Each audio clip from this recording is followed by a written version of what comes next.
नवी मुंबई महापालिका निवडणुकीच्या तोंडावर नेरूळ प्रभाग क्रमांक 23 मध्ये घडलेल्या एका गूढ घटनेनं परिसरात खळबळ उडवली आहे। प्रचार संपल्यानंतरही उमेदवार मतदारांच्या भेटीगाठी घेत असताना थेट गूढ आणि अंधश्रद्धेशी संबंधित प्रकार उघडकीस आलाय। शिवसेना शिंदे गटाचे नेरूळ प्रभाग क्रमांक 23 चे उमेदवार दिलीप घोडेकर यांच्या कारखाली काही संशयास्पद वस्तू आढळून आल्या। लिंबू, मिरच्या, हळद, कुंकू, काळी बावली आणि त्यावर घोडेकर यांचा फोटो लावून त्यावर टाचण्या टोचल्याचं दिसून आलं। हा प्रकार नेमका कोणी आणि कशासाठी केला याबाबत अद्याप कोणतीही ठोस माहिती समोर आलेली नाही। सकाळी वाहनाजवळ हा प्रकार दिसताच परिसरात भीतीचं वातावरण निर्माण झालं।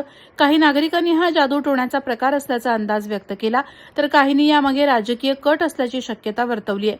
निवडणुकीसारख्या महत्त्वाच्या प्रक्रियेदरम्यान असा गूढ प्रकार घडल्याने अनेक प्रश्न उपस्थित होत आहेत।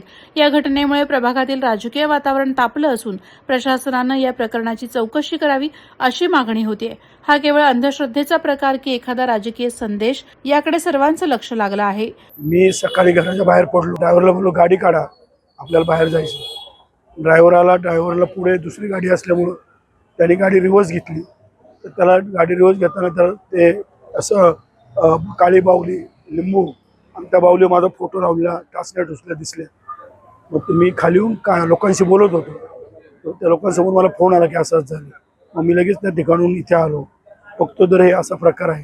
काळी बावली आहे, तिला फोटो लावलेला आहे, टाचण्या टोचलेल्या आहे आणि लिंबू आहे, त्या लिंबाला सुद्धा टाचल्या आहे। वादळवारा लाईव्हसाठी अमोल कांबळे, नवी मुंबई।